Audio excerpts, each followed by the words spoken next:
ఓం అజ్ఞానతిమిరాంధస్య ఓం అజ్ఞానతిమిరాంధస్య జయ శ్రీకృష్ణ చైతన్య ప్రభు నిత్యానంద శ్రీ అద్వైత గదాధర శ్రీవాసాది గౌర భక్త బృంద హరే కృష్ణ కృష్ణ కృష్ణ హరే హరే హరే రామ రామ రామ హరే హరే నమో విష్ణుపాదాయ కృష్ణ ప్రేష్టాయ భూతలే శ్రీమతే జయపతాక స్వామినితి నామిని నమ ఆచార్య పాదాయ నితాయ కృపా ప్రదాయని గౌరకథా దామదాయ నగర గ్రామధారిణి నమో విష్ణుపాదాయ కృష్ణ ప్రేష్టాయ భూతలే శ్రీమతే భక్తి వేదాంత స్వామినితి నామినే నమస్తే సారస్వతీ దేవే గౌరవాణి ప్రచారిణి నిర్విశేష శూన్యవాది పాశ్చాత్య దేశతారిణి వాంఛాకల్పతరుభ్యశ్చ కృపా సింధుభ్యేవ చ పతితానాం పావనేభ్యో వైష్ణవేభ్యో నమో నమః అనంత కోటి వైష్ణవ వృంది की जय श्रील प्रभुपाद की जय श्रील गुरुदेव की जय जय श्री कृष्ण चैतन्य प्रभु नित्यानंद श्री अद्वैत गदाधर श्रीवासादि गौर भक्त वृंद हरे कृष्ण कृष्ण कृष्ण हरे हरे हरे राम राम राम हरे हरे हरे कृष्ण माताजी ఈ రోజు మనము 13వ అధ్యాయంలోని 9వ శ్లోకం నుంచి చెప్పుకున్నాము. ముందుగా పోయిన క్లాస్ లో ఏం జరిగింది అనేది రీక్యాప్ చేసుకున్నాము. పోయిన క్లాస్ లో ఈ అధ్యాయం బిగినింగ్ లో అర్జునుడు కొన్ని డౌట్స్ అడుగుతారనమాట శ్రీకృష్ణ భగవానుడికి. ఏమని అడుగుతారు అంటే గను, ఓ కృష్ణ, నేను కొన్ని తెలుసుకోవాలనుకుంటున్నాను. ప్రకృతి అంటే ఏమిటి, పురుషుడు అంటే ఎవరు, క్షేత్రం అంటే ఏమిటి, క్షేత్రజ్ఞ అంటే ఎవరు, జ్ఞానం అంటే ఏమిటి, జ్ఞేయం అంటే ఏమిటి, ఈ ఆరు విషయాల గురించి నాకు దయచేసి మీరు చెప్పండి, నా ఈ సందేహం తీర్చండి అని అడుగుతారనమాట అర్జునుడు. అప్పుడు దానికి సమాధానంగా శ్రీకృష్ణ భగవానుడు ఏమని చెప్తారు అంటే, క్షేత్రము అంటే ఈ శరీరమే క్షేత్రము, కర్మక్షేత్రము, ప్రతి జీవికి ఈ శరీరమే కర్మక్షేత్రము అని చెప్తారు. క్షేత్రజ్ఞ అంటే ఎవరు అంటే, ఈ శరీరం గురించి ఎరిగిన వారిని క్షేత్రజ్ఞ అని అంటారు. మరి ఈ శరీరం గురించి ఎరిగిన వాళ్ళు, తెలుసుకున్న వాళ్ళు ఇద్దరు ఉంటారు. ఒకరు జీవాత్మ, ఇంకొకరు పరమాత్మ అని చెప్తారనమాట.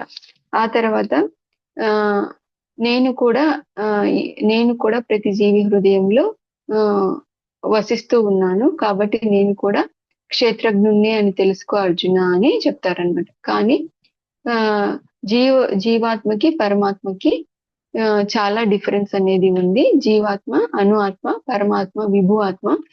జీవాత్మకు తన శరీరంలో ఏం జరుగుతుందో ఆ విషయం మాత్రమే తెలుస్తుంది. వేరే వాళ్ళ శరీరాలలో ఏం జరుగుతుంది, తన పక్కనున్న వాళ్ళ వ్యక్తుల్లో వాళ్ళు ఏం ఆలోచిస్తున్నారు, ఏం జరుగుతుంది అనే విషయము జీవాత్మకు తెలియదు. కానీ పరమాత్మ అన్ని జీవుల హృదయాలలో పరమాత్మగా నిలిచి ఉన్నారు. కాబట్టి అందరి జీవులలో ఏం జరుగుతుంది, ఏం ఆలోచిస్తున్నారు వాళ్ళు అనేది మొత్తము తెలుసు పరమాత్మకి. నాకు అన్ని తెలుసు అన్నట్టుగా జీవాత్మకి పరమాత్మకి ఉన్న భేదాలు కూడా మనం తెలుసుకున్నాము. శ్రీల ప్రభుపాదుల వారు భాష్యంలో రాశారు. అందుకే పరమాత్మకి పరమ క్షేత్రజ్ఞుడు అని కూడా అంటారు, సర్వక్షేత్రజ్ఞుడు అని కూడా అంటారు. సర్వక్షేత్రజ్ఞుడు అంటే సర్వజీవులలో వసించేటువంటి క్షేత్రజ్ఞుడు ఎవరు అంటే పరమాత్మ అని మనం తెలుసుకున్నాము. ఆ తర్వాత శ్రీకృష్ణ భగవానుడు అంటారు, ఈ క్షేత్రము అసలు ఈ శరీరము ఎలా వచ్చింది, దేనితో తయారైంది, దీనికి కారణం ఏమిటి, అందులో వచ్చే మార్పులు ఏమిటి అనే విషయాల గురించి నీకు ఎక్స్ప్లెయిన్ చేస్తాను అర్జున అని చెప్తారనమాట.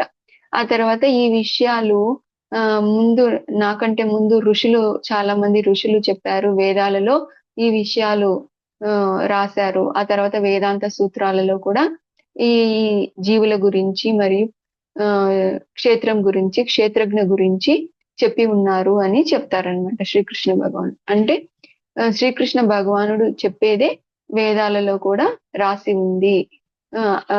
ఋషులు అంటే ఎవరు? శ్రీకృష్ణ భగవాను యొక్క భక్తులు. అంటే భక్తులు చెప్పిన, వేదాలు చెప్పిన, శ్రీకృష్ణుడు చెప్పిన అంతా ఒకటే, సమానమే. శ్రీకృష్ణుని మాటకు మనం ఎంతగా గౌరవము మరియు విలువనిస్తామో అలాగే శుద్ధ భక్తులు, తన యొక్క శుద్ధ భక్తులు చెప్పిన మాటలకు, వేదాలకు మరియు శాస్త్రాలకు అంతే గౌరవాన్ని మరియు విలువను మనం ఇవ్వాలి అన్నట్టుగా శ్రీకృష్ణ భగవానుడు ఈ శ్లోకంలో చెప్పారు. ఆ తర్వాత భౌతిక దేహం ఎలా తయారైతుంది, 24 అంశాలతో భౌతిక దేహం తయారవుతుంది అని చెప్తారనమాట. ఏవేవి అది అంటే గన 5 పంచభూతాలు, 5 జ్ఞానేంద్రియాలు, 5 కర్మేంద్రియాలు, 5 ఇంద్రియ విషయాలు, ఆ తర్వాత మనస్సు, బుద్ధి, అహంకారము, అవ్యక్త ప్రధాన్. ఈ 24 యొక్క సమ్మేళనంతోనే ఈ శరీరం అనేది తయారవుతుంది. ఈ శరీరము 6 రకాల మార్పులకి గురి అవుతుంది. పుట్టడము, పెరగడము, స్థితిని కలిగి ఉండటము, ప్రత్యుత్పత్తి చేయడము, క్షీణించడము, నశించడము. ఈ 24 అంశములతో తయారైన శరీరంలో మార్పులు ఉంటాయి కానీ ఆత్మకు ఎటువంటి మార్పు లేదు. ఈ ఆత్మ, ఈ జీవాత్మ ఈ భౌతిక శరీరంలో ఒక రకంగా బంధించబడి ఉంది. ఆ ఆ బంధనంలో నుంచి బయటికి రావడానికి. హరే కృష్ణ గీతా మాతాజీ, మ్యూట్ లోకి వెళ్తారా? ఈ బంధనంలో నుంచి బయటపడడానికి మనకు ఆత్మ మరియు పరమాత్మ యొక్క జ్ఞానము తెలుసుకోవాలి. ఆ జ్ఞానం తెలుసుకోవడానికి మనము కొన్ని జ్ఞాన లక్షణాలను పెంపొందించుకోవాలి అని చెప్పి 20 లక్షణాల గురించి ఎక్స్ప్లెయిన్ చేస్తారనమాట శ్రీకృష్ణ భగవానుడు. దాంట్లో మనము అమానిత్వం గురించి తెలుసుకున్నాం. అమానిత్వం అంటే గన గర్వం లేకుండుట. అదంబిత్వం అంటే ఈ శరీరంతో పేరు ప్రఖ్యాతులు సాధించాలి అనే ఆశ లేకుండుట. అహింస అంటే హింస చేయకుండా ఉండుట. శాంతి అంటే ఓర్పు. ఆర్జవం అంటే సరళత.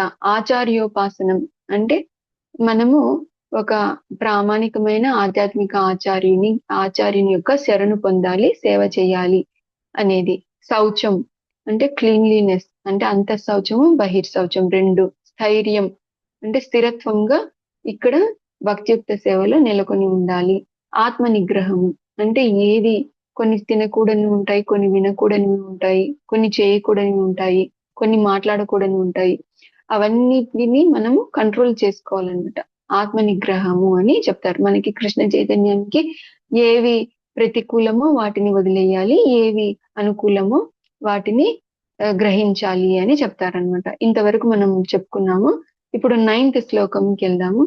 ఇంద్రియార్థేషు వైరాగ్యం అహంకార ఏవచ జన్మ మృత్యు జరా వ్యాధి దుఃఖ దోషానుదర్శనం ఆసక్తిరన విశ్వంగా పుత్రధారా గృహాదిషు నిత్యం చ సమచిత్తత్వం ఇష్టా అనిష్టో ఉపపత్తిషు మయి చానన్య యోగేన భక్తిర్ అవ్యభిచారిణ వివక్త దేశ సేవిత్వం అరతిర్జన సంసది ఆధ్యాత్మ జ్ఞాన నిత్యత్వం తత్వ జ్ఞానార్థ దర్శనం ఏతద్ జ్ఞానమితి ప్రోక్తం అజ్ఞానం యతతో అన్యదా.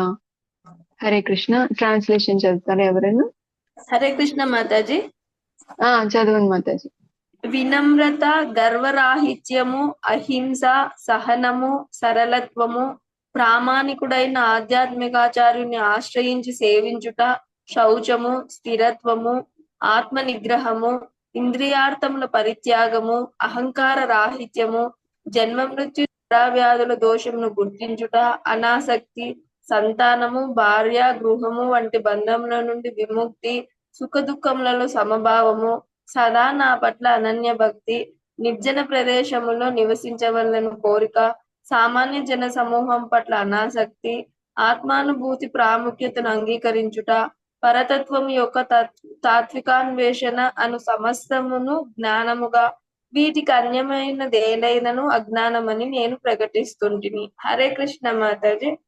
హరే కృష్ణ మాతాజీ. థ్యాంక్ యూ మాతాజీ. ఫస్ట్ 2 లైన్స్ మనం ఆల్రెడీ చెప్పుకున్నాము. ఇప్పుడు 3rd లైన్ నుంచి చూడండి. 9th శ్లోక. ఇంద్రియార్థేషు వైరాగ్యం అంటే ఇంద్రియార్థముల పట్ల వైరాగ్యము మనం పెంపొందించుకోవాలన్నమాట. ఇంద్రియార్థములు అంటే ఏంటి? ఇంద్రియములకు ప్రీతి కలిగించేటివి. అంటే మన ఇంద్రియాలు ఏవి? కళ్ళకి ప్రీతి కలిగించేది ఏంటి? అందమైన స్వరూపము, ఇంకా ఈ సినిమాలు అనండి, ఇంకా ఏదైనా సరే కళ్ళకు అది చూస్తే ప్రీతి అన్నమాట. అదే చెవులకి అయితే మంచి మంచి పాప్ సాంగ్స్ వినాలని ఉంటుంది.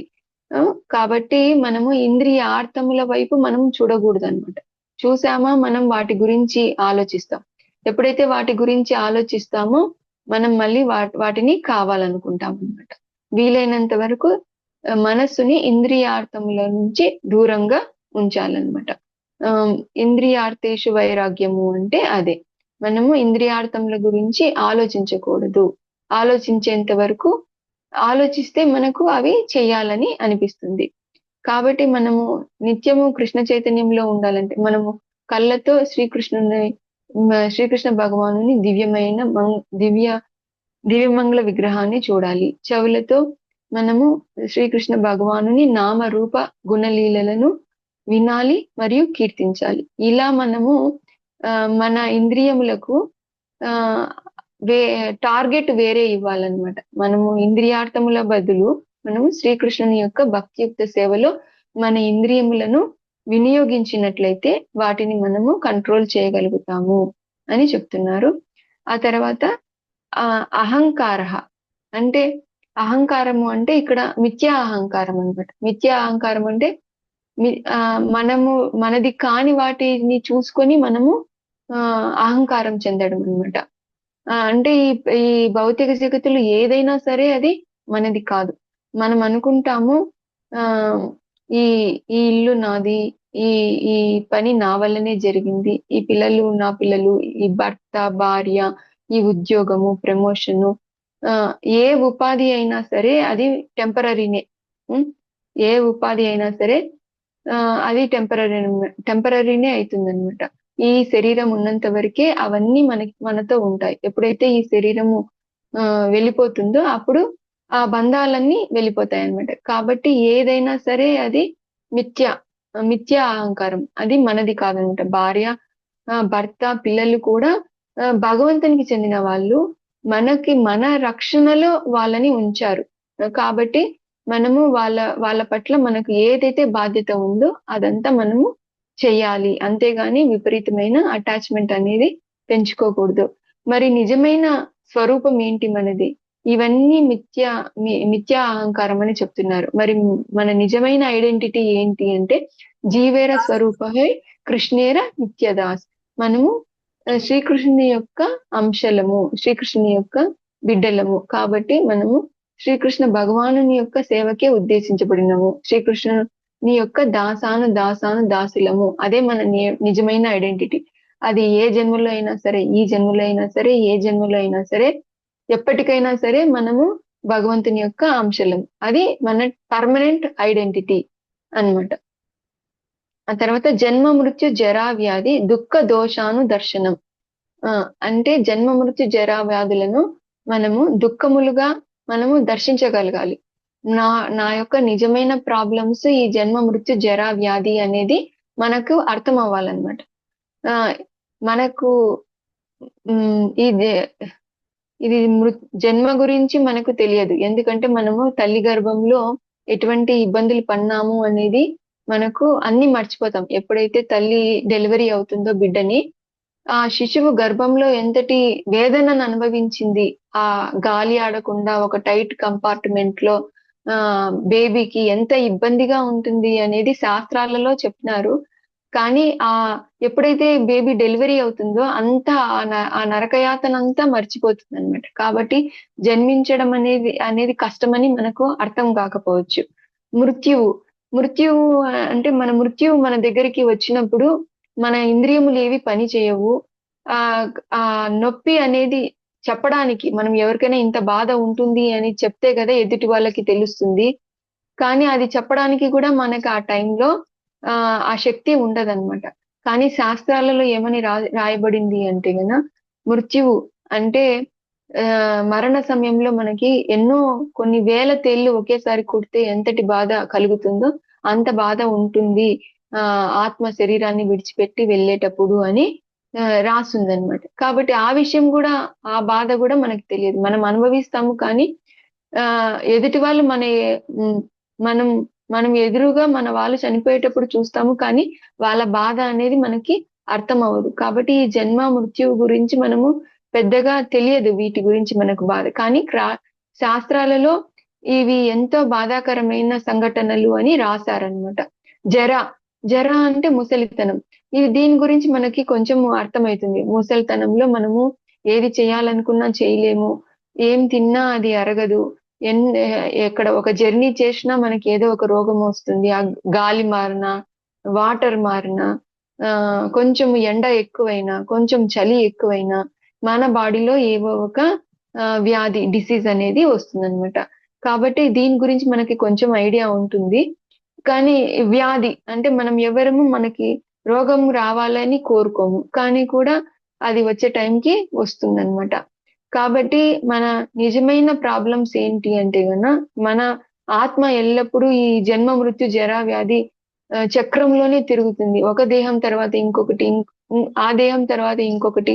అలా ఎన్నో కోట్ల జన్మల నుంచి మన ఆత్మ ఈ దేహాలలో తిరుగుతా ఉంది అన్నమాట. కాబట్టి మనము ఇప్పటికైనా సరే మనము మన ఆత్మ మీద మనకి జాలి రావాలన్నమాట.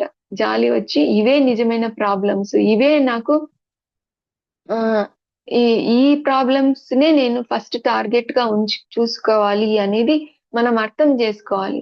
ఈ జన్మ, మృత్యు, జర, వ్యాధి చక్రంలో నుంచి బయట పడితేనే నాకు శాశ్వతమైన ఆనందం అనేది ఉంటుంది. సచ్చిదానందం అనేది వస్తుంది అనేది అవి దోషాలుగా మనం గుర్తిస్తేనే అప్పుడు మనం ఏం చేయాలి అనేది తెలుస్తుందనమాట.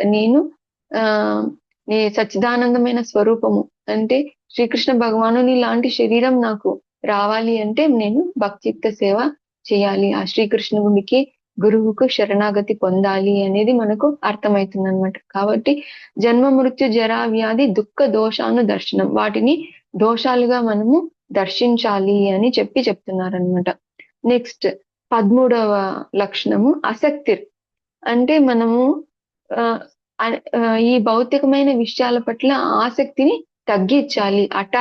డిటాచ్‌మెంట్‌తో ఉండాలి. వైరాగ్యంతో ఉండాలి. వేటి మీద మనము ఎక్కువ అటాచ్‌మెంట్ పెట్టుకోకూడదు అని చెప్తున్నారనమాట. ఆసక్తి నెక్స్ట్ క్వాలిటీ అనభిష్వంగా పుత్రధార గృహాదిషు. అంటే పుత్రులు, భార్య, గృహము మొదలైన వాటి మీద ఎక్కువ అటాచ్‌మెంట్ అనేది పెంచుకోకూడదు. ఎందుకంటే వీళ్ళతో మనకి సంబంధం అనేది ఈ జన్మ వరకే. పోయిన జన్మలో మనకి ఎ ఎ ఎవరు భర్తగా ఉన్నారు, ఎవరు భార్యగా ఉన్నారు, ఎవరు పిల్లలుగా ఉన్నారు అనేది మనం మర్చిపోయినాం. అప్పుడు ఆ జన్మలో మనం అనుకుంటాము, వీళ్ళకే వీళ్ళకే నేను సేవ చేయాలి, వీళ్ళే నా సర్వస్వము అనుకుంటాం. కానీ మనకు మళ్ళీ ఇప్పుడు వేరే శరీరము వచ్చి ఇప్పుడు ఇచ్చారు భగవంతుడు. మళ్ళీ ఈ జన్మలో మనం అనుకుంటాము మన భార్య, మన భర్త, మన పిల్లలు, మన కుటుంబము, మన బంధువులు, మన దేశము ఇవే నా సర్వస్వము. వీటికే నేను సేవ చేయాలి అని మళ్ళీ ఇప్పుడు అనుకుంటాము. మళ్ళీ ఆ తర్వాత ఆహ్, మనకి ఇంకో శరీరం ఇవ్వబడుతుంది. అప్పుడు వీళ్ళని పూర్తిగా మర్చిపోతాం. అసలు ఏ సంబంధం అనేది ఉండదు. మళ్ళీ అప్పుడు కొత్త సెట్ ఆఫ్ పీపుల్ అనేది వస్తారనమాట. అంటే ఈ భౌతిక జగత్తులో ఉన్న బంధాలన్నీ కూడా టెంపరరీనే. ఈ శరీరంతోనే అవి కూడా వెళ్ళిపోతాయి. కానీ వీళ్ళ గురించే ఎక్కువ వీళ్ళనే సర్వస్వంగా భావిస్తూ మనం భగవంతుడిని ఉపేక్షించరాదనమాట. నిరసించకూడదు.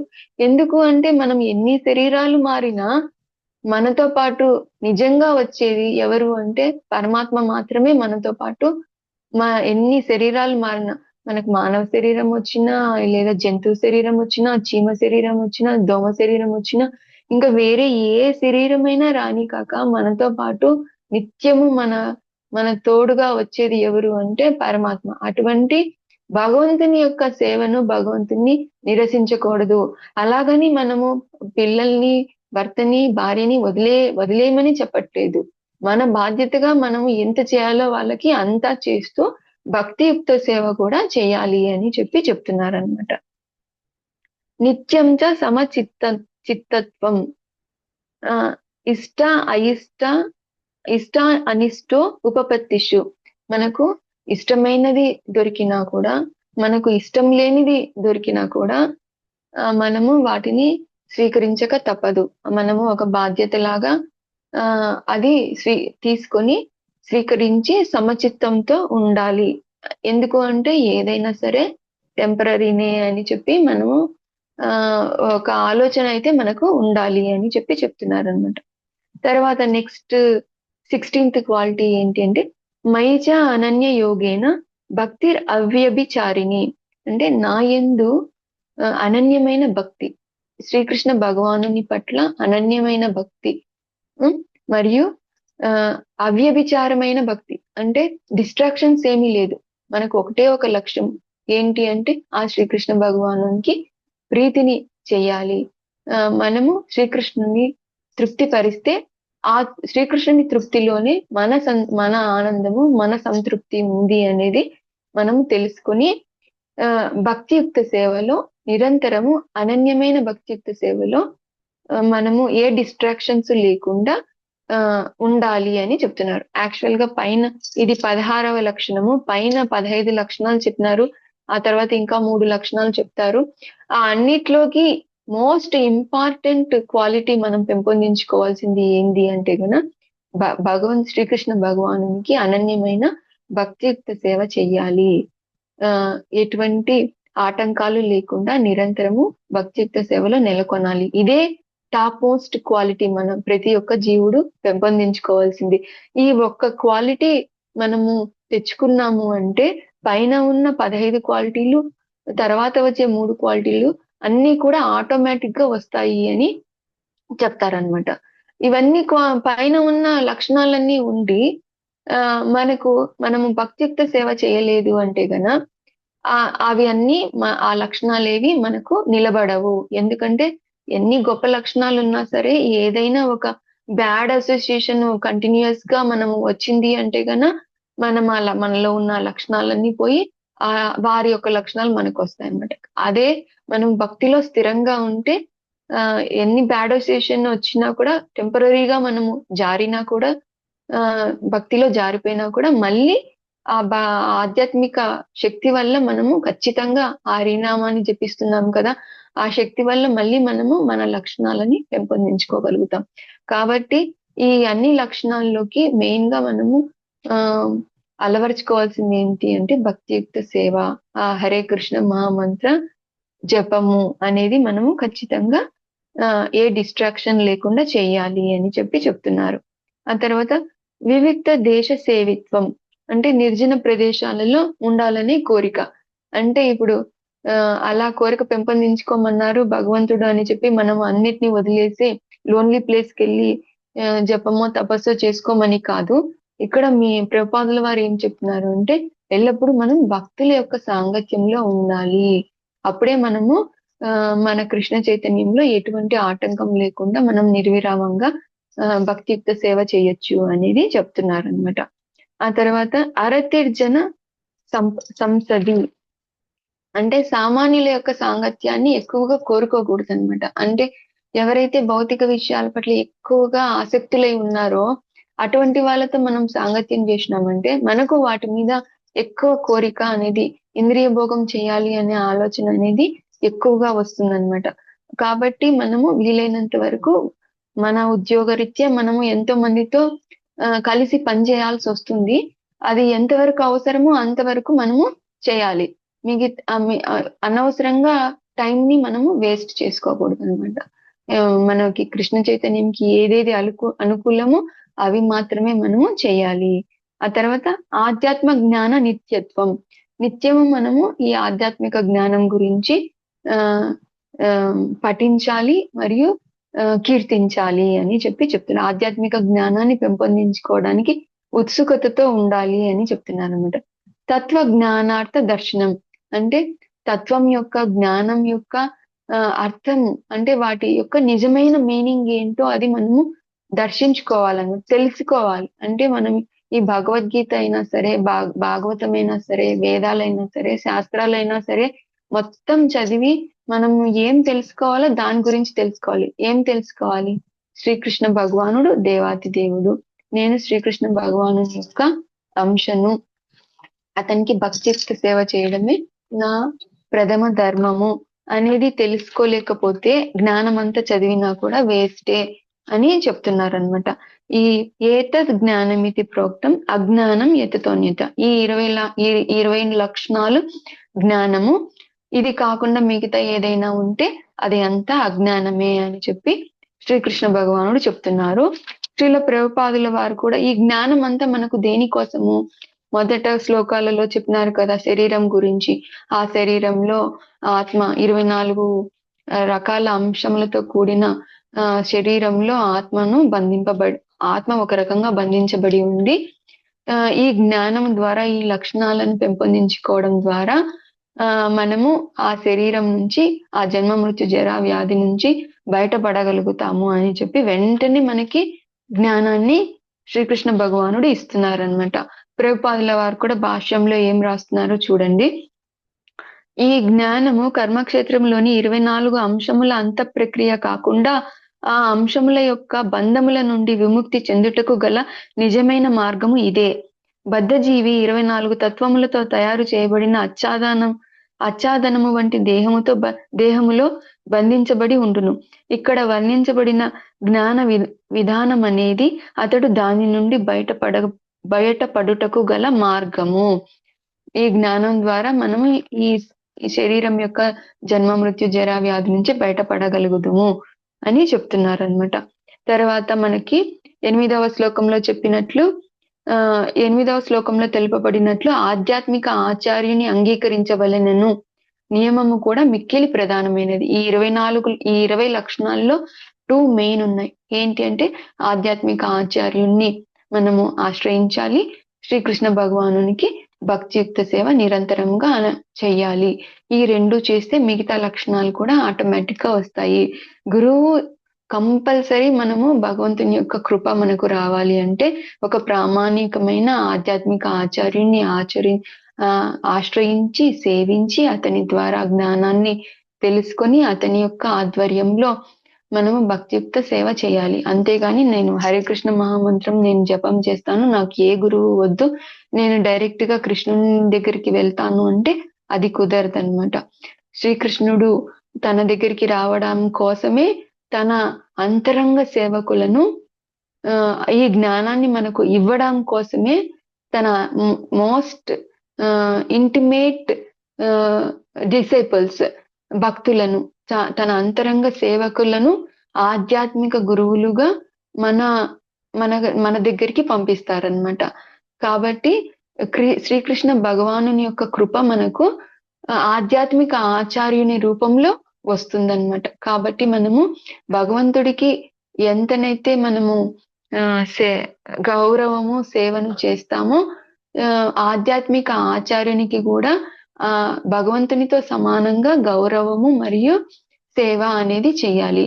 మన యొక్క విజయ రహస్యం ఏంటి అంటే ఎప్పుడైతే మన ఆధ్యాత్మిక ఆచార్యులు మన పట్ల తృప్తి చెందుతారో, మన సేవ పట్ల తృప్తి చెందుతారో, మనము ఏ విధంగా కృష్ణ చైతన్యంలో ఉన్నాము అనే విషయాన్ని తెలుసుకొని మన పట్ల తృప్తి చెందుతారో, ఎప్పుడైతే ఆచార్యులు మనకి ప్రామిస్ చేస్తారో అప్పుడు ఖచ్చితంగా శ్రీకృష్ణ భగవానుడు మనకు కృపను అందించవలసిందే. ఆధ్యాత్మిక ఆచార్యులు చెప్తే శ్రీకృష్ణుడు మనకు కృపను ఇవ్వవలసిందే. అంటే అందుకే కదా శిక్షాష్టకంలో మనకి ఇది సంసార దావనల గురు మహిమల్లో మనకి వస్తుంది. ఏమని వస్తుంది అంటే యస్యా ప్రసాదాత్ భగవత్ ప్రసాద, యస్యా ప్రసాదాత్ నగతి కుతోపి. అంటే ఎవరి యొక్క కృప మనకి ఆధ్యాత్మిక ఆచార్యుని యొక్క కృప ఉంటే మనకు కృష్ణుని యొక్క కృప కలుగుతుంది. ఆధ్యాత్మిక ఆచార్యుని యొక్క కృప లేకపోతే మనకు మన గతి అనేది మనకి అర్థం అవ్వదు అనమాట. మనము ఏం చేరుతాము, ఎక్కడికి చేరుతాము అనేది మనకి ఏ గతి అనేది తెలియదు అనమాట. కాబట్టి మన విజయం మొత్తము మన ఆధ్యాత్మిక ఆచార్యుని ఆశ్రయించడంలో, సేవించడంలో, అతన్ని మనము తృప్తిపరచడంలోనే ఉంది.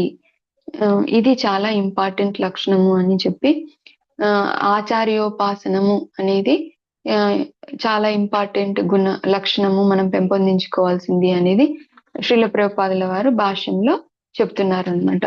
ఆ తర్వాత శ్రీల ప్రభుపాదుల వారు లాస్ట్ గా ఏమంటారు అంటే భాష్యంలో 3 పేజీలు ఉంది భాష్యము. ఏమంటారంటే వినమ్రత మొదలుకొని ఈ పరతత్వానుభూతిని పొందు చివరి స్థితి వరకు గల ఈ విధానము భవంతి యొక్క క్రింది అంతస్తు నుండి అత్యున్నతమైన పై అంతస్తుకు చేర్చగల మెట్ల వరుస వంటివి. ఈ మెట్ల వరుసలో మొదటి 2వ 3వ అంతస్తులను చేరిన మానవులు ఎంతో మంది కలరు. కానీ శ్రీకృష్ణుని అవగాహనను అను అత్యున్నతమైన చివరి పై అంతస్తును చేరుకోలేకపోయినచో అతని జ్ఞానము నిమ్న స్థితిలో ఉన్నట్లు అర్థము.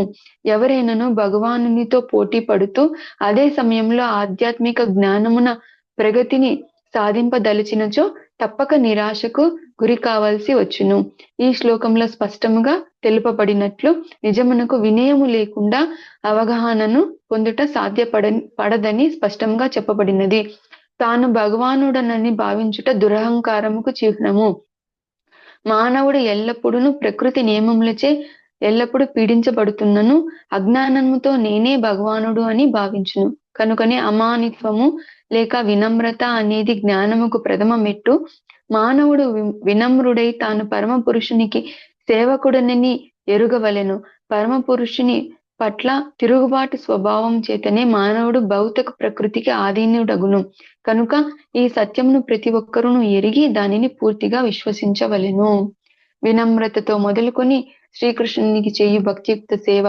శ్రీకృష్ణుడే దేవాతి దేవుడు అని తెలుసుకొని ఆ జ్ఞానాన్ని తెలుసుకొని భక్తియుక్త సేవ చేయడము అనేది మనకు మెట్లు అన్నమాట. ముందు ఉన్న లక్షణాలన్నీ చాలా వరకు మనం అందరిలో చూస్తానే ఉంటాము. అందరిలో వినమ్రత ఉంటుంది, సరళత ఉంటుంది, సమత్వము ఉంటుంది. అంటే ఈ గంభీరమైన జ్ఞానము తెలుసుకున్న వాళ్ళు ఖచ్చితంగా ప్రతి విషయానికి కుంగిపోవడమో పొంగిపోవడమో చెయ్యరన్నమాట. ఇవన్నీ చాలా మంది దగ్గర ఉంటాయి. కానీ ఎవరైతే కృష్ణ చైతన్యంలో నెలకొనరో ఇంకా ఆ జ్ఞానం అంతా తక్కువ జ్ఞానం అనే మనం చెప్పాలన్నమాట. ఎందుకంటే అది శాశ్వతమైనది కాదు. మనం చేసే భక్తియుక్త సేవ మాత్రమే శాశ్వతమైనది. ఈ జ్ఞానం అంతా కూడా మనల్ని వినమ్రులుగా చేసి శ్రీకృష్ణ భగవానుడు దేవాతి దేవుడు అని తెలుసుకొని అతని సేవకులమని మనము విశ్వసింపజేయగలిగితే అది మనకు పనికొచ్చే జ్ఞానం అన్నమాట. అది కాకుండా ఎన్ని లక్షణాలు ఉన్నా కూడా అది అంత టెంపరరీనే. అది మనం పూర్తిగా అర్థం చేసుకోవాలి, విశ్వసించాలి. అంతేగాని నేనే భగవంతుని, నాలోనూ కూడా గుణాలు ఎన్నో జీవాత్మ కూడా సచ్చిదానంద స్వరూపమే, పరమాత్మ కూడా సచ్చిదానంద స్వరూపమే. అప్పుడు నేనే భగవంతుణ్ణి అని అనుకోకూడదు. మనమే భగవంతులమైతే మనకు ఎందుకు ఇన్ని కష్టాలు వస్తున్నాయి? ఈ జన్మ, మృత్యు, జర, వ్యాధి అనే కష్టాలకు మనం లోనవుతున్నాం కదా. అంటే మనం పరతంత్రులమే అనే విషయాన్ని మనం చక్కగా అర్థం చేసుకోవాలి. అర్థం చేసుకొని భగవంతుని యొక్క సార్వభౌమాధికారాన్ని మనం తెలుసుకొని సేవించడం మొదలు పెట్టాలి. అదే విషయాన్ని ఇక్కడ శ్రీల ప్రభుపాదుల వారు భాష్యంలో చక్కగా ఎక్స్ప్లెయిన్ చేశారు. నెక్స్ట్ శ్లోకంకి వెళ్దాము. నెక్స్ట్ శ్లోకంలో శ్రీకృష్ణ భగవానుడు జ్ఞేయం గురించి చెప్తారనమాట. ఇంతవరకు క్షేత్రం గురించి చెప్పారు, క్షేత్రజ్ఞ గురించి చెప్పారు, జ్ఞానం గురించి చెప్పారు, జ్ఞాన లక్షణాల గురించి చెప్పారు. ఇప్పుడు జ్ఞేయం గురించి చెప్తారు. జ్ఞేయము అంటే ఏది తెలుసుకోదగ్గ జ్ఞానం ఏది అనేది చెప్తారనమాట.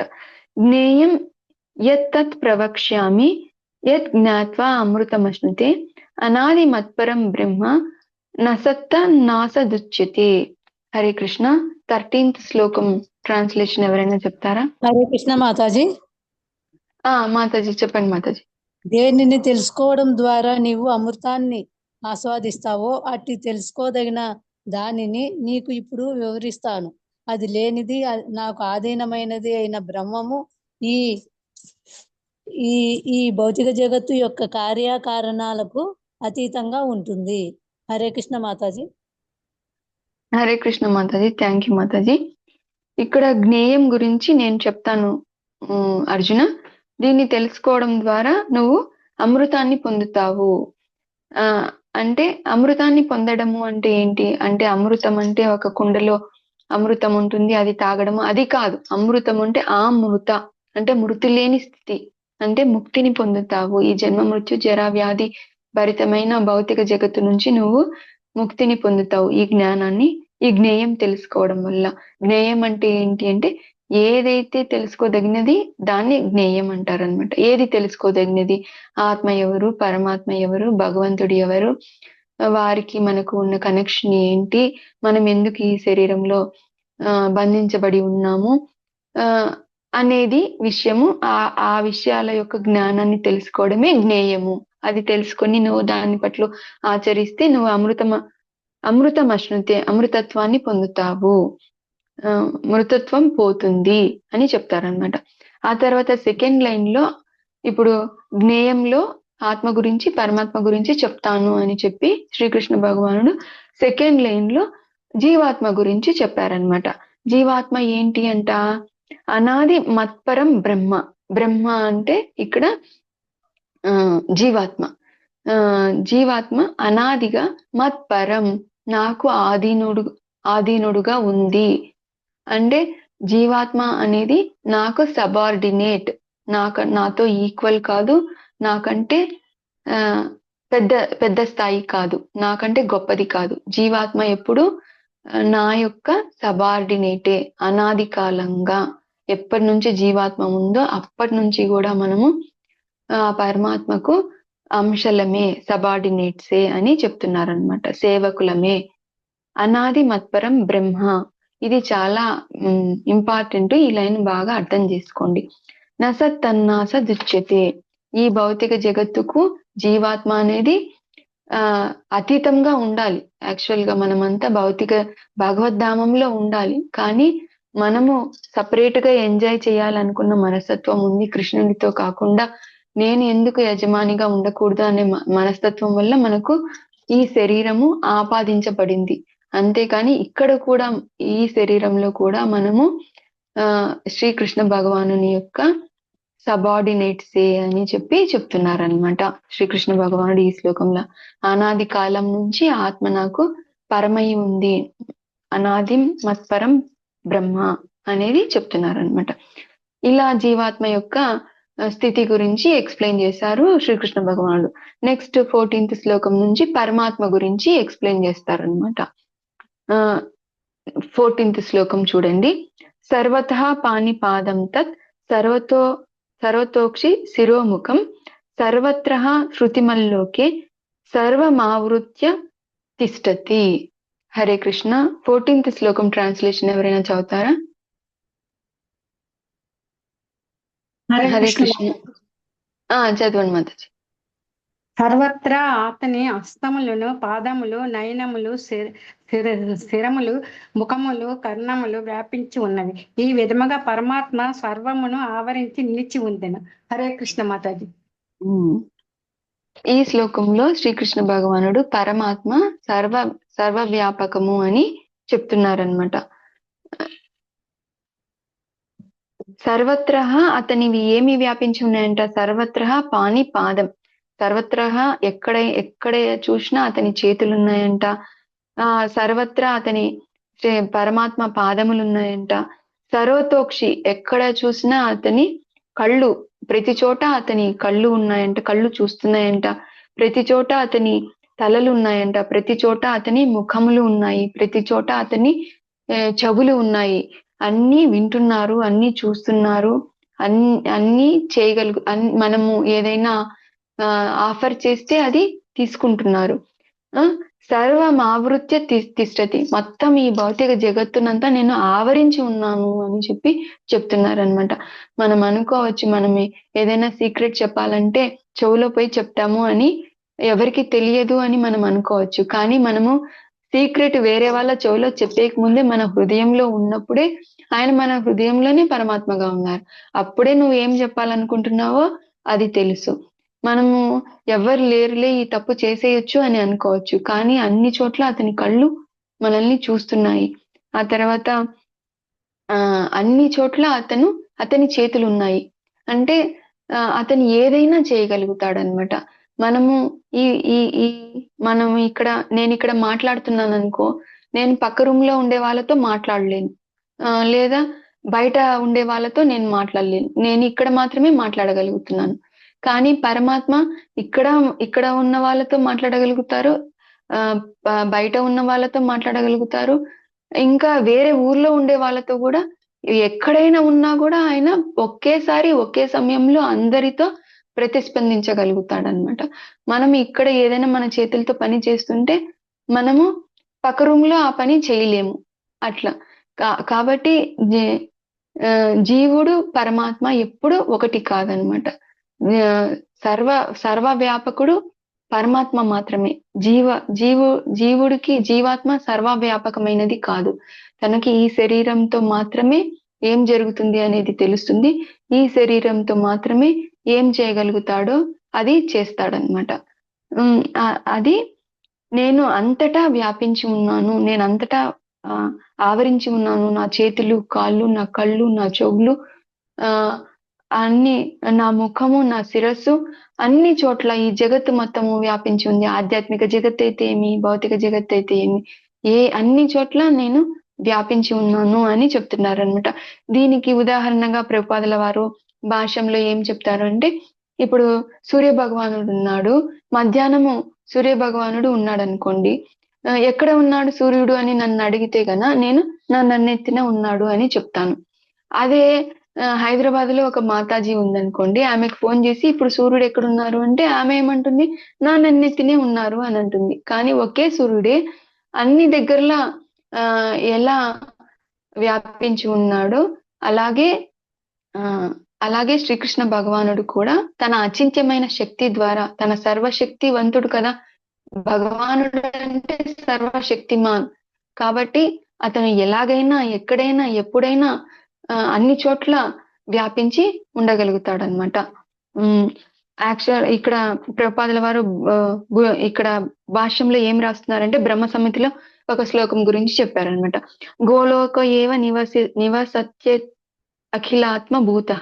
అతడు తన స్వధామమున దివ్యలీలలో నిమగ్నుడై ఉన్నప్పటికీ అతడు సర్వవ్యాపకుడై ఉండును అని చెప్పబడినది. భగవానుని వలె తానును సర్వవ్యాపిని అని జీవాత్మ ఎప్పుడు అనుకోకూడదు.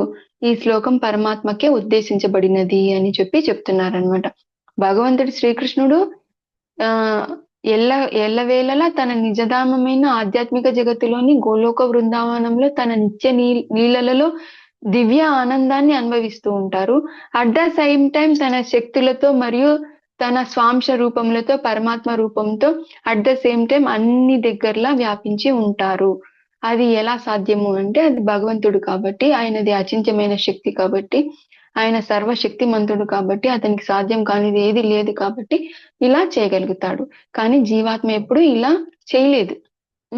ఒక చోట ఉంటే ఇంకో చోట లేనట్టే, నేను ఇక్కడ ఉంటే హాల్లో లేనట్టే, నేను రూమ్ లో ఉంటే హాల్లో లేనట్టే. కానీ పరమాత్మ ఎక్కడైనా ఉండగలుగుతాడు. ఇక్కడ రూమ్ లో ఉండగలుగుతాడు, హాల్లో ఉండగలుగుతాడు, ఈ ఇంట్లో ఉండగలుగుతాడు, అందరి ఇళ్లలో ఉండగలుగుతాడు, అందరి శరీరాలలో కూడా ఉండగలుగుతాడు. కాబట్టి ఎప్పుడు జీవాత్మ పరమాత్మతో ఎప్పుడు సమానం అనేది కానే కాదు. ఆత్మ అను ఆత్మ, పరమాత్మ విభు ఆత్మ. నెక్స్ట్ శ్లోకంకి వెళ్దాము. 15th శ్లోకము. సర్వేంద్రియ గుణాభాసం సర్వేంద్రియ వివర్జితం అసక్తం సర్వభృచ్చైవ నిర్గుణం గుణభోక్తృచ్ఛ. హరే కృష్ణ. 15th శ్లోకం ట్రాన్స్లేషన్ చదువుతారా ఎవరన్నా? 15th శ్లోకం. హరే కృష్ణ మాతాజీ. చదవండి మాతాజీ. పరమాత్ముడు సర్వేంద్రియములకు ఆది మూలమైనను అతడు ఇంద్రియ రహితుడు. అతడు సర్వజీవులను పోషించునప్పటికీ అనాసక్తుడు. అతడు ప్రకృతి గుణములకు అతీతుడైనను అదే సమయంలో వానికి ప్రభు అయి ఉండెను. హరే కృష్ణ మాతాజీ. హరే కృష్ణ మాతాజీ. థ్యాంక్ యూ మాతాజీ. ఈ శ్లోకం బాగా అర్థం చేసుకోండి. సర్వేంద్రియ గుణాభాసం అంటే మనలో ఉండే ఇంద్రియాలకి కూడా అధిపతి ఎవరు అంటే శ్రీకృష్ణ భగవానుడు. మన ఇంద్రియాలకి కూడా మూలము, గుణ ఆభాసం అంటే మూలం ఎవరు అంటే శ్రీకృష్ణ భగవానుడు. అందుకే అతనికి హృషికేశుడు అనే పేరు కూడా ఉందన్నమాట. హృషికేశుడు అంటే ఇంద్రియాలకు అధిపతి. అటువంటి హృషికేశుని సేవలో మన ఇంద్రియాలను నిమగ్నం ఎంగేజ్ చేస్తే, భగవంతుని యొక్క సేవలో, శ్రీకృష్ణ భగవానుని యొక్క సేవలో మన ఇంద్రియాలను వినియోగిస్తే అప్పుడు కదా మనకు నిజమైన ఆనందం అనేది వస్తుంది, నిజమైన తృప్తి అనేది వస్తుంది. ఆ తర్వాత నెక్స్ట్ పాయింట్ ఏంటి? సర్వేంద్రియ వివర్జితం అంటే ఆయన ఇంద్రియ రహితుడు అని చెప్తున్నారనమాట. ఇంద్రియ రహితుడు అంటే అతనికి, శ్రీకృష్ణ భగవానునికి ఇంద్రియాలు లేవు అని కాదు. మనలాగా భౌతికమైన ఇంద్రియాలు లేవు. అతనికి శ్రీకృష్ణ భగవానునికి మనలాగా భౌతికమైన ఇంద్రియాలు లేవు, దివ్యమైన ఇంద్రియాలు ఉన్నాయి ఆయనకి. ఇక్కడ ఈ సర్వేంద్రియ వివర్జితం అంటే శ్రీకృష్ణ భగవానునికి దివ్య ఇంద్రియాలు ఉన్నాయి అని అర్థం. దివ్యమైన ఇంద్రియాలు అంటే ఏంటి అని మనకి డౌట్ రావచ్చు. అంటే మనము మన కళ్ళతో ఏం చేస్తాము, చూస్తాము, మన నోటితో తింటాము, మన చెవులతో వింటాం. కానీ శ్రీకృష్ణ భగవానుని యొక్క ప్రతి ఇంద్రియము మిగతా ఇంద్రియాల యొక్క పనులు కూడా చేస్తాయి అన్నమాట. మనం నైవేద్యం ఇస్తే కళ్ళతోనే తింటున్నారు, ఆయన చేతులతో తినగలుగుతాడు, కళ్ళతో తినగలుగుతాడు, చేతులతో వినగలుగుతాడు, చేతులతో నడవగలుగుతాడు, కాళ్ళతో వినగలుగుతాడు, ఏదైనా చేయగలుగుతాడు. ఆయన ఏ ఒక్క ఇంద్రియమైనా సరే మిగతా ఇంద్రియాల యొక్క పనులన్నీ కూడా చేస్తాయన్నమాట. ఈ విషయాన్ని వేదాలలో నిర్ధారించినారు, బ్రహ్మదేవుడు బ్రహ్మ సంహితలో కూడా చెప్పినారంట. అంటే శ్రీకృష్ణ భగవానుని ఇంద్రియ రహితుడు కాదు, ఆయనకి ఇంద్రియాలు ఉన్నాయి, దివ్యమైన ఇంద్రియాలు ఉన్నాయి, దివ్యమైన స్వరూపం ఉంది. అసక్తం, నెక్స్ట్ లైన్, అసక్తం సర్వ భృచ్చైవ అంటే మన అందరినీ పోషించేది అతనే, కానీ ఆ పని ఆసక్తి లేకుండా చేస్తారన్నమాట. అటాచ్మెంట్ అనేది లేదు. నిర్గుణం గుణ భ్రోక్తృచ, ఈ గుణాలన్నిటికీ, ఈ త్రిగుణాలు సత్వగుణం, రజోగుణం, తమోగుణం, వీటన్నిటికీ ఆయన ప్రభువు. నిర్గుణం అంటే ఆయనలో ఏం గుణాలు లేవని కాదు, ఎన్నో దివ్యమైన గుణాలు ఉన్నాయి, ఎన్నో లక్షణమైన గుణాల యొక్క రాశి శ్రీకృష్ణ భగవానుడు. ఆ గుణాలు ఉన్నాయి, కానీ ఈ భౌతికమైన గుణాలు లేవు ఆయనలో. ఈ భౌతికమైన గుణాలకి అతీతుడు అతను. కానీ నిరాకరవాదులు ఈ శ్లోకాన్నే పట్టుకుంటారనమాట. హరే కృష్ణ. రామాదేవి మాతాజీ మ్యూట్ లోకి వెళ్తారా? శైలజ మాతాజీ.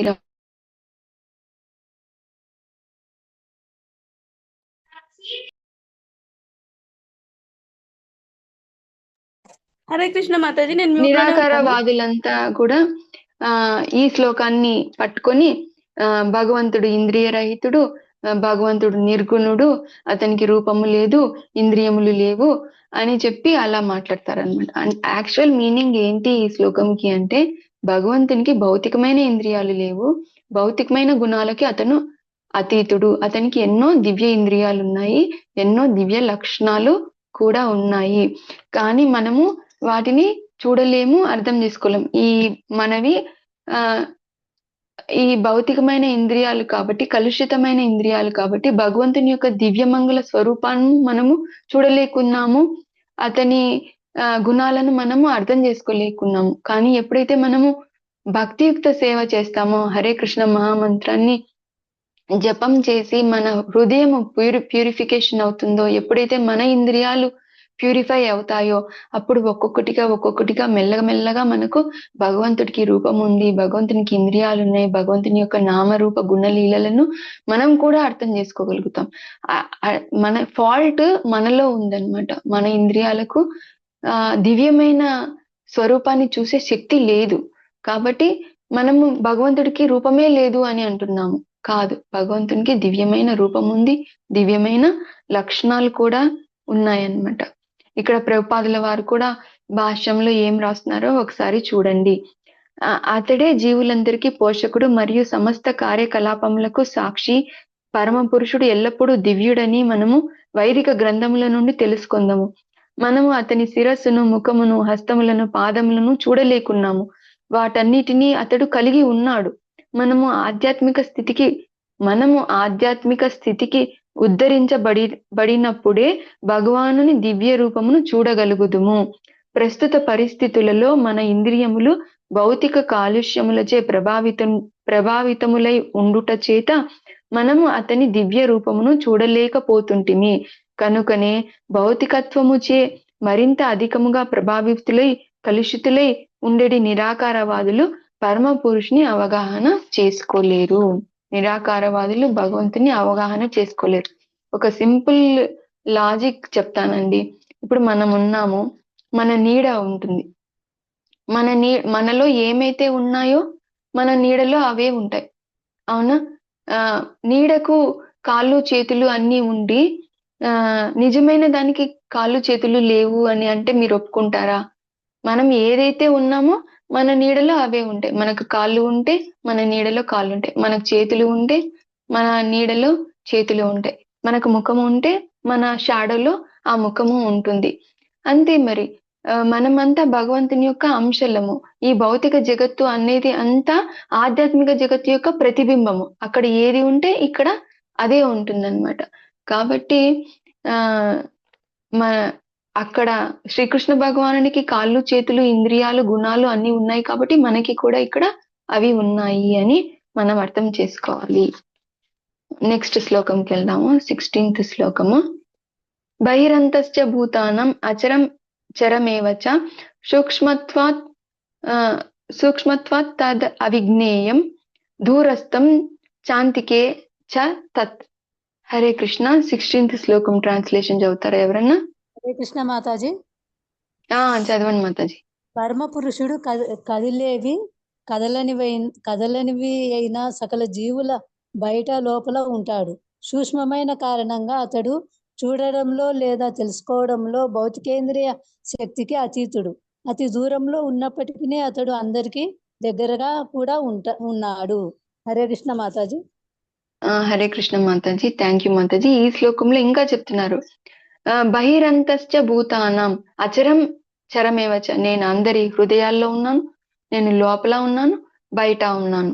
ఈ చరాచర జగత్తు మొత్తము నాలో ఉంది, నా బయట కూడా వాళ్ళు ఉన్నారు. అంటే నేను అంతరంలో ఉన్నాను, బయట కూడా ఉన్నాను అని చెప్తున్నారు అనమాట. దీనికి ఎగ్జాంపుల్ ఏంటి?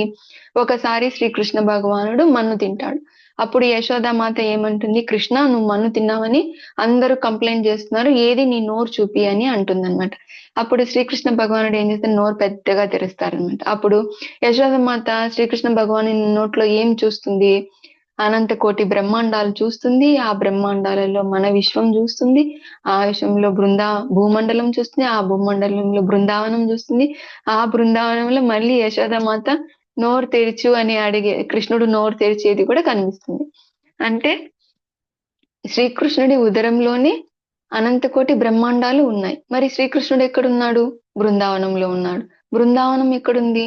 భూలోకంలో ఉంది. భూలోకం ఎక్కడుంది? విశ్వంలో ఉంది. ఈ విశ్వాలన్నీ ఎక్కడున్నాయి? శ్రీకృష్ణుని ఉదరంలో ఉన్నాయి.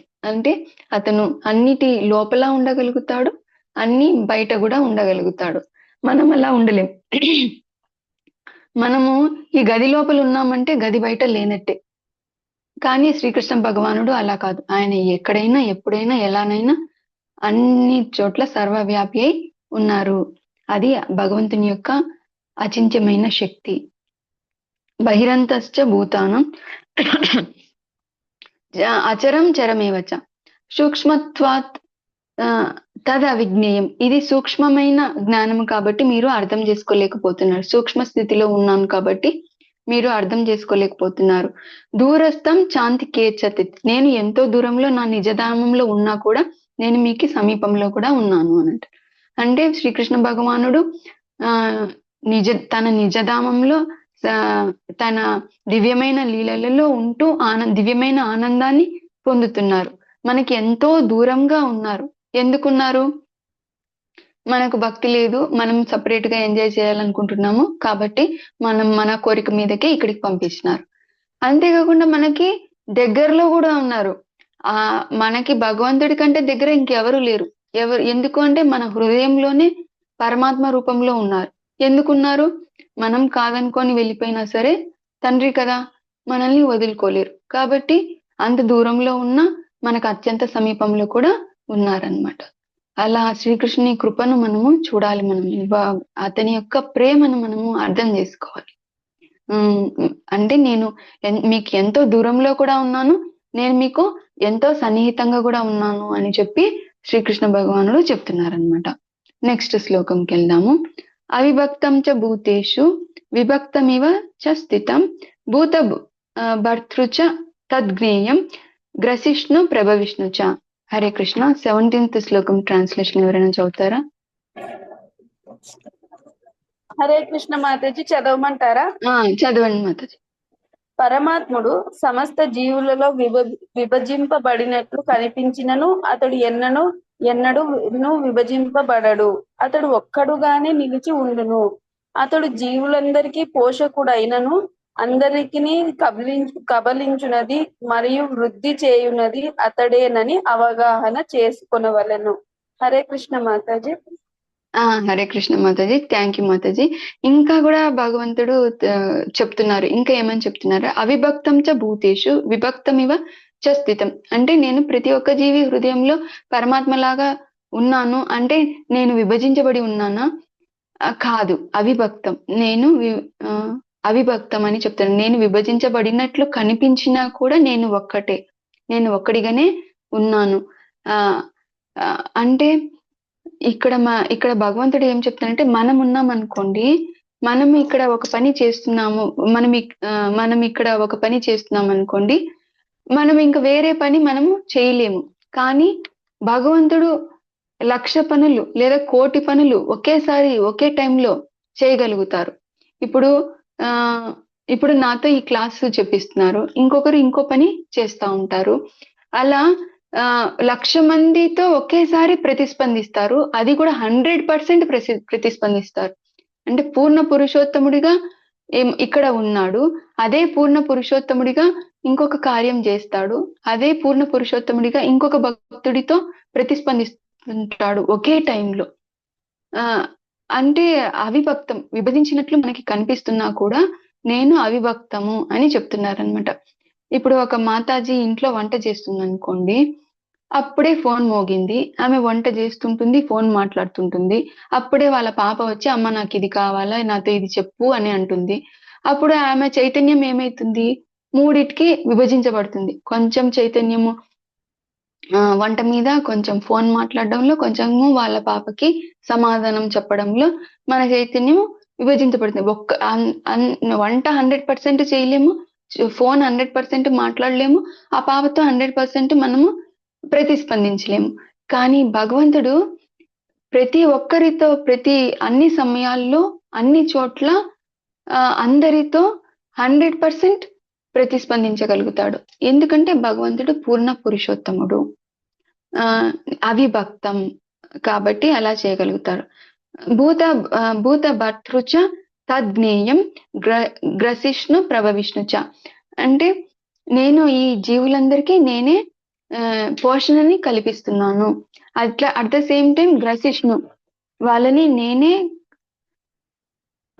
నేనే కబలిస్తున్నాను. అంటే మనకి విశ్వరూప సందర్శన యోగంలో కూడా శ్రీకృష్ణ భగవానుడి కాలరూపాన్ని చూసి అర్జునుడు ఏమంటారు, నాకు ఈ రూపం చూసి భయంగా ఉంది, నీలోకి అందరూ ప్రవేశిస్తున్నారు, అసలు మీరు ఎవరు, మీ పని ఏంటి అని అడుగుతారు. అంటే అప్పుడు శ్రీకృష్ణుడు ఏమని చెప్తారు, నేను కాలరూపాన్ని, సమస్త భౌతిక వస్తువులని, భౌతిక విషయాలను కబలించడమే నా పని అని చెప్తారనమాట. అంటే సృష్టిని సృష్టించేది అతనే, పోషించేది అతనే, మళ్ళీ సృష్టి అంతమున లయం చేసుకుని అన్ని తనలో విశ్రమింపజేసుకునేది కూడా శ్రీకృష్ణ భగవానుడే అని చెప్పి ఈ శ్లోకంలో చెప్తున్నారు. నేను అవిభక్తం, నేను ఒక్కడిగానే ఉన్నాను. అలా మీకు అనిపించిండొచ్చు, అందరిలో నేను పరమాత్మగా ఉన్నాను కాబట్టి నేను విభజించబడినానని అనిపించవచ్చు, కానీ అది కాదు. నేను అవిభక్తం, నేను ఒకడిగానే ఉన్నాను, నేనే సృష్టిస్తున్నాను, నేనే పాలిస్తున్నాను, చివరికి నాలోనే అన్ని విశ్రమం చెందుతున్నాయి అని చెప్తున్నారనమాట. ఇంకొక శ్లోకం చెప్తాను, అదొక్కటి చెప్తే ఈ సిరీస్ అయిపోతుంది. జ్యోతిషామపి తజ్జ్యోతిం తమసః పరముచ్యతే జ్ఞానం జ్ఞేయం జ్ఞానగమ్యం హృది సర్వస్య విష్టితం. హరే కృష్ణ. 18th శ్లోకం ట్రాన్స్లేషన్ చదవండి. హరే కృష్ణ. హరే కృష్ణ మాతాజీ. చదవండి మాతాజీ. అతడే సమస్త తేజోపూర్ణ పదార్థాలలో కాంతి మూలము. అతడు భౌతిక పదార్థ చీకటికి అతీతుడు, అవ్యక్తుడు. అతడే జ్ఞానము, జ్ఞాన విషయము, జ్ఞాన గమ్యము. అతడు ఎల్లరూ హృదయములలో నెలకొని ఉన్నాడు. హరే కృష్ణ మాతాజీ. థ్యాంక్ యూ మాతాజీ. ఈ శ్లోకంలో శ్రీకృష్ణ భగవానుడు ఏం చెప్తున్నారంటే, జ్యోతిషామపి తజ్జ్యోతిం, అంటే ఏదైతే ప్రకాశము మనకు అందిస్తా ఉందో ఆ ప్రకాశము వాటికి ఎక్కడి నుంచి వచ్చింది అంటే శ్రీకృష్ణుడి నుంచే వచ్చింది. మనకి ఎవరు ప్రకాశం ఇస్తున్నారు? సూర్యుడు, చంద్రుడు, అగ్ని, కరెంటు, ఇవి వాటికి ఎక్కడి నుంచి వచ్చింది అది? ఆ ప్రకాశముకి మూలం ఎవరు? నేనే అని చెప్తున్నారంట శ్రీకృష్ణ భగవానుడు. సూర్యచంద్రులు నా నుంచే ప్రకాశాన్ని పొందుతున్నారు. ఈ తమసః పరముచ్యతే, కానీ నేను ఈ భౌతిక జగత్తు యొక్క తమస్సుకి పరంగా ఉన్నాను. జ్ఞానం, జ్ఞేయం, జ్ఞాన గమ్యం అన్ని కూడా నేనే. జ్ఞానము నా గురించి తెలుసుకోవడమే జ్ఞానం. నా గురించి తెలుసుకోదగ్గది కూడా నేనే. జ్ఞేయంని కూడా నేనే. ఆ జ్ఞానం తెలుసుకోవాల్సిన తర్వాత మనం భక్తియుక్త సేవ చేసి చేరుకోవాల్సిన గమ్యాన్ని కూడా నేనే అని చెప్పి, జ్ఞానము, జ్ఞేయము, జ్ఞాన గమ్యము అన్ని నేనే, శ్రీకృష్ణ భగవాను నేనే అని చెప్తున్నారనమాట. హృది సర్వస్య విస్తృతం, అందరి హృదయములలో నేను తిష్ట వేసుకొని ఉన్నాను, అందరి హృదయాలలో నేను వసిస్తున్నాను అని చెప్తున్నాడు అనమాట. ఇక్కడ 14వ శ్లోకం నుంచి 18వ శ్లోకం వరకు పరమాత్మ గురించి శ్రీకృష్ణ భగవానుడు మనకి ఎక్స్ప్లెయిన్ చేశారనమాట. భాష్యంలో శ్రీల ప్రభుపాదులు చెప్పేది ఒక్కసారి చిన్న పేర, లాస్ట్ పేర చూడండి. పరమాత్ముడు ప్రతి ఒక్కరి హృదయంలో పరమ నియంత్రకునిగా నెలకొని ఉండెను. అతని హస్తములు మరియు పాదములు సర్వత్రా వ్యాపించి ఉండెను. ఈ విషయమును జీవాత్మకు వర్తింపజేయుట ఉచితము కాదు. కనుకనే జీవాత్మ పరమాత్మ ఇరువురును క్షేత్రజ్ఞులని మనము అంగీకరింపక తప్పదు. జీవుని హస్తములు మరియు పాదములు స్థానికముగా ఒకే ప్రదేశముకు పరిమితములై ఉండును.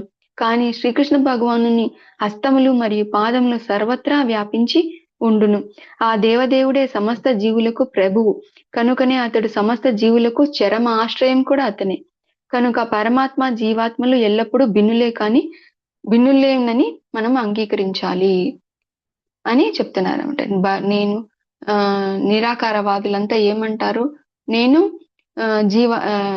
ఇప్పుడు మంచిగా ఉంటే గన నేను చనిపోయిన తర్వాత భగవంతుని అవుతాను, నేను భగవంతునిలో బ్రహ్మజ్యోతిలో కలిసిపోతాను అని అంటారు. అంటే వాళ్ళు భగవంతునితో సమానము అని అనుకుంటున్నారు. కానీ ఆత్మ ఎప్పుడు పరమాత్మకు సమానం కాదు, అంతకంటే గొప్పది కూడా కాదనమాట. ఎప్పుడు ఆత్మ అనేది అనాది కాలంగా సబార్డినేట్ గానే, సేవకునిగానే ఉంది అని చెప్తున్నారనమాట.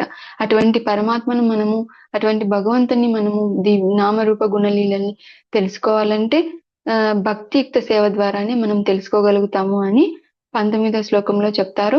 ఆ తర్వాత 20వ శ్లోకం నుంచి ప్రకృతి గురించి, పురుషుని గురించి శ్రీకృష్ణ భగవానుడు ఎక్స్ప్లెయిన్ చేస్తారు. హరే కృష్ణ. ఈ రోజు క్లాసు ఇంతటితో ముగిస్తున్నాను. ఈ అవకాశం ఇచ్చినటువంటి పరాభక్తి మాతాజీకి, మథురాపతి ప్రభుజీకి నేను కృతజ్ఞతలు తెలుపుకుంటున్నాను. మీకేమైనా సరే సందేహం ఉంటే అడగండి, ఎక్స్ప్లెయిన్ చేయడానికి ట్రై చేస్తాను.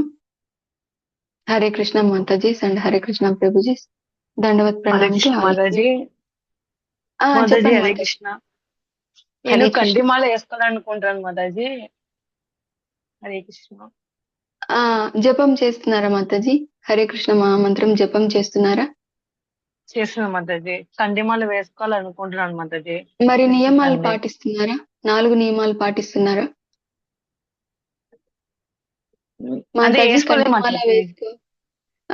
ముందు పాటించండి మాతాజీ. ఒక 6 నెలలన్నా పాటించండి, లేదా ఒక నెల రోజులైనా సరే. కంటిమాల వేసుకునేకి ముందు 4 నియమాలు ఏంటివవి? మాంసభక్షణం చేయకూడదు, మత్తుపానీయాలు స్వీకరించకూడదు, జూదం ఆడకూడదు, అభద్ర స్త్రీ సంఘం చేయకూడదు. ఇవన్నీ నేను చేయగలను, నేను ఖచ్చితంగా పాటించగలను అని అనుకునేటట్లయితేనే మనం కంటిమాల వేసుకోవాలా. కాఫీ, టీ కూడా తాగకూడదు, ఆనియన్ గార్లిక్ కూడా తినకూడదు. ఎందుకంటే మనము వేసుకున్న తర్వాత మళ్ళీ ఇవన్నీ చేస్తే మనకి అపరాధం అవుతుంది, మనకు ఉండే భక్తి కూడా పోతుందన్నమాట. కాబట్టి ఫస్ట్ మీరు ట్రై చేయండి, నియమాలు పాటించడానికి ట్రై చేయండి. నియమాలు మీరు పాటించగలిగితే కంటిమాల వేసుకోండి, తప్పేం లేదు. మనకి ప్రొటెక్షన్ అనేది ఉంటుంది. తులసి మహారాణి మాతాజీ అన్ని టికెట్గా కళ్ళొస్తున్నాయి మాతాజీ. వేసుకోవాలనుకుంటున్నాను. నియమాలు పాటించేటట్లయితే వేసుకోండి మాతాజీ. ఓకే మాతాజీ. హరే కృష్ణ. ఓకే, హరే కృష్ణ. ఇంకెవరికైనా ఏమైనా డౌట్లు ఉన్నాయా? ఎవరికి ఏ డౌట్ లేదంటే ఒకసారి హరే కృష్ణ